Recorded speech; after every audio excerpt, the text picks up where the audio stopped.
Ay, magandang araw po sa inyo mga ka-scholar at RPT dyan po sa De Constantinos Farm. Ako po si Robert Arendela. Isa rin po akong scholar ng TESTA sa De Constantinos Farm. At nag-OJT rin po ako dyan at naging isang farm manager. So, yun po, at isa ako sa mapalad na nakarating dito sa bansang Finland, the happiest country in the world, sabi nga nila.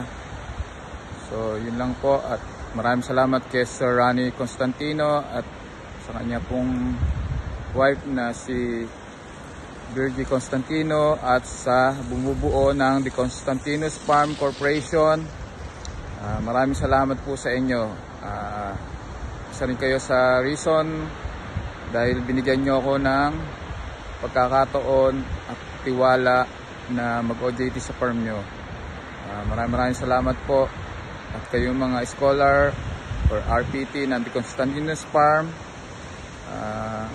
sikap lang at tiyaga. Kung anong hirap, kayanin nyo at mangarap na makarating din sa mga bansa na nais nyong marating sa pamamagitan ng De Constantinos Farm at ng TESTA. Maraming salamat po. Yun lamang po.